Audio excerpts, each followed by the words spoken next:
Hola, buenas tardes. El día de hoy, 15 de abril del 2020, aquí en cuarentena, quise compartir contigo un libro que es muy pequeño, pero sin embargo tiene un gran contenido. Quiero compartir un resumen acerca de este libro y un poco de su contenido, así como su reflexión y su propósito. Este libro se llama El Don Supremo. Lo escribió en 1970 Henry Drummond. Él era un párroco y fue readaptado por el escritor famoso Paulo Coelho en el año 2015. Habla acerca de una reunión en un jardín del condado de Kent, Inglaterra. Kent es uno de los 47 estados que tiene Inglaterra, considerado el suburbio de los jardines, por ser un jardín muy hermoso de Inglaterra. ¿Qué es el don supremo? Explica qué es el don de amar. El propósito del libro es descubrir cuál es el don supremo, iniciando o teniendo sus bases en un pasaje bíblico, específicamente en lo que escribió Pablo, el discípulo Pablo, en una de sus cartas a la iglesia de Corinto. Nos revela con sencillez que el amor es la cosa más grande en el mundo, el don supremo de extraordinario poder. También nos menciona que todos los dones están relacionados con las personas y con la vida diaria, como son las actitudes y las palabras, con el hoy y con la eternidad. Los ingredientes que menciona del amor son 9: la paciencia, la bondad, la generosidad, la humildad, la delicadeza, la entrega, la tolerancia, la inocencia y la sinceridad. También nos hace reflexionar acerca de qué es lo más importante en la vida, qué es lo más importante en nuestras vidas, hacia dónde debemos dirigir nuestros esfuerzos. Una frase muy bella de Henry Dumont dice así: al mirar hacia atrás en su vida, descubrirá que los momentos en los que realmente ha vivido son los momentos en que ha hecho las cosas en el espíritu de amor. Y otra frase también famosa de Henry dice: la felicidad consiste en dar y servir a los demás. Aquí, como les mencionaba, inicia el libro con una plática de una reunión que estaban haciendo en el jardín de este condado Kent, en Inglaterra, y había un predicador muy famoso de aquellos tiempos que viajaba por todo el mundo evangelizando. Y ese día, esa tarde fría, menciona el libro, había gente congregada esperando a recibir el mensaje de este famoso pastor. Sin embargo, de tanto viajar por tanto tiempo por el mundo, no se sentía inspirado esa noche. Así que vio al joven Henry y le pidió que por favor lo supliera y contara algunas de las anécdotas de él como estudiante del sacerdocio y de su experiencia en África, porque había regresado de una misión en aquel continente. Y entonces el joven pide una Biblia y comienza a leer este pasaje que todos conocemos de primera carta a los Corintios, capítulo 13, versículo del 4 al 7. Y aunque la gente no esperaba o estaba decepcionada porque esperaban que el famoso pastor diera su mensaje o su predicación, el joven continuó y empieza así la historia. A finales del siglo pasado, en una tarde fría de primavera, un grupo de hombres y mujeres venidos de diversos lugares de Inglaterra se reunió para escuchar al más famoso predicador de aquella época. Estaban ansiosos por oír lo que el hombre tenía que decir. Pero después de 8 meses recorriendo varios países del mundo, en un cansado trabajo de evangelización, el predicador se sentía vacío. Observó a su pequeña audiencia, ensayó algunas frases y terminó por desistir. El Espíritu de Dios no lo había tocado aquella tarde. Triste, sin saber qué hacer, se volvió hacia un joven misionero que estaba entre los presentes. El muchacho había regresado de África poco tiempo antes y quizá tuviera algo interesante que decir, entonces pidió al joven que lo sustituyera. Las personas reunidas en aquel jardín en Kent quedaron un poco desilusionadas. Nadie sabía quién era el joven misionero. En realidad ni siquiera era un misionero. Había rehusado su ordenación como ministro porque no estaba seguro de que aquella fuera su verdadera vocación.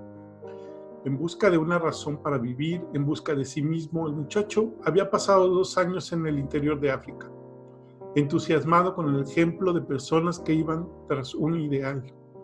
A la audiencia del jardín de Kent no le gustó el cambio. Había ido hasta allí para escuchar a un predicador experimentado, sabio, famoso, y ahora se veía obligado a escuchar a un joven que, como ellos mismos, todavía luchaba por encontrarse a sí mismo. Pero Henry Drummond, ese era el nombre del muchacho, había aprendido algo.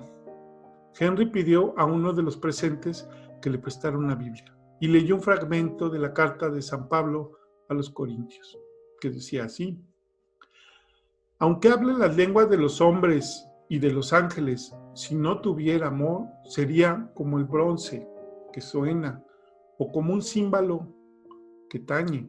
Aunque tenga el don de la profecía y conozca todos los misterios y toda la ciencia, aunque tenga una inmensa fe al grado de mover montañas, si no tuviere amor, nada seré. Y aunque reparta todos mis bienes entre los pobres, y aunque entregue mi propio cuerpo para que sea quemado, si no tuviera amor, nada de eso me servirá. El amor es paciente, es benigno. El amor no se consume en celos,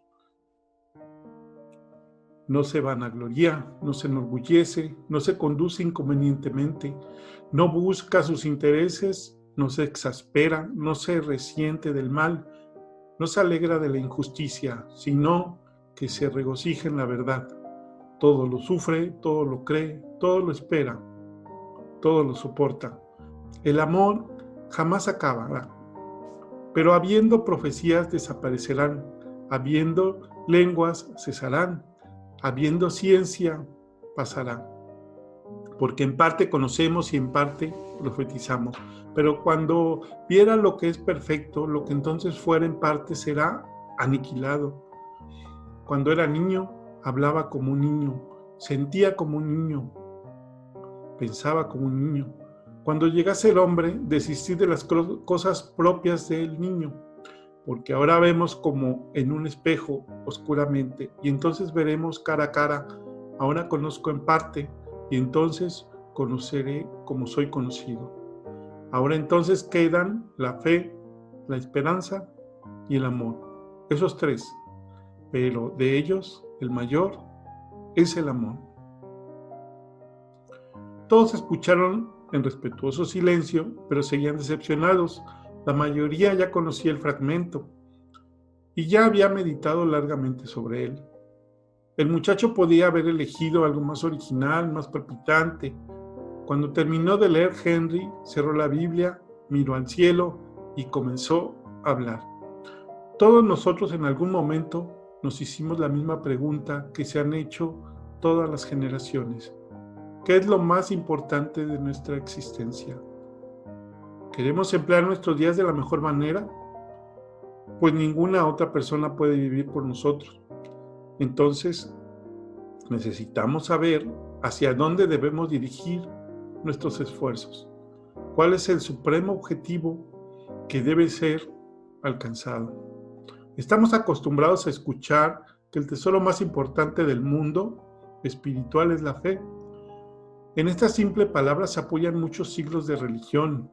¿Consideramos la fe lo más importante del mundo? Pues bien, estamos completamente equivocados. Si creímos que eso en algún momento podemos dejar de creerlo.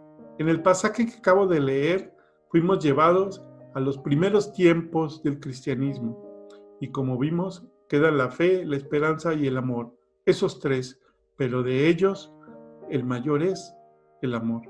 No se trata de una opinión superficial de Pablo, el autor de esas líneas. A fin de cuentas, un momento antes él había hablado de la fe y dijo: aunque tenga una inmensa fe al grado de mover montañas, si no tuviera amor, nada seré. Pablo no evadió el asunto, por el contrario, comparó la fe con el amor y concluyó: de ellos el mayor es el amor.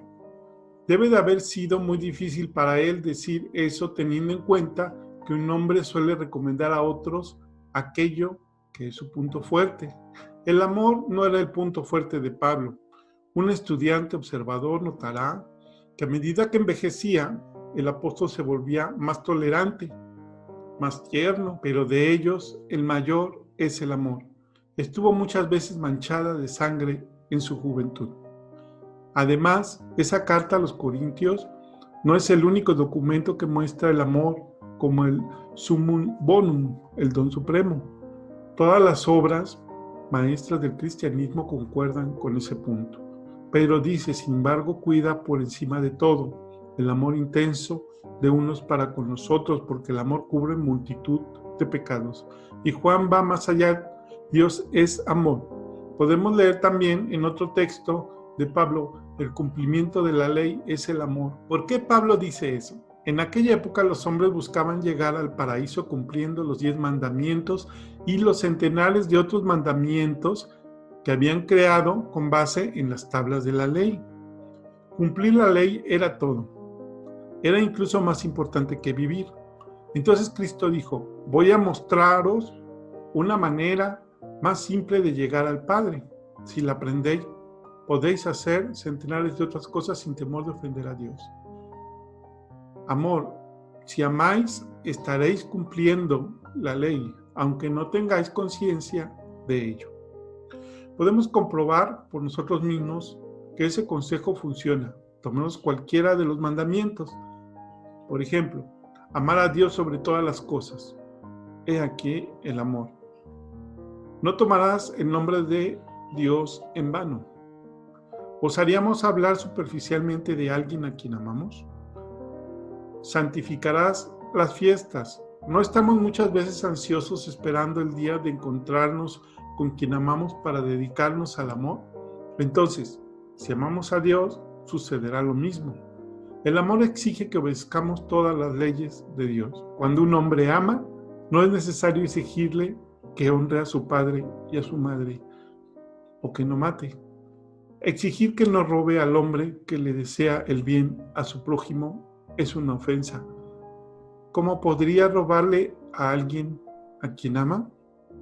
Y sería superfluo pedirle que no levante falsos testimonios, pues jamás haría eso. ¿Cómo sería incapaz de desear a la otra persona que otro ama? Por lo tanto, el amor es la regla que resume todas las otras reglas. El amor es el mandamiento que justifica todos los otros mandamientos. El amor es el secreto de la vida. Pablo lo aprendió y nos dio en la carta que leímos hace un momento que la mejor y más importante descripción del summum bonum, el don supremo. Espero que te haya gustado y espero pronto poder compartir algo más. Bonito día.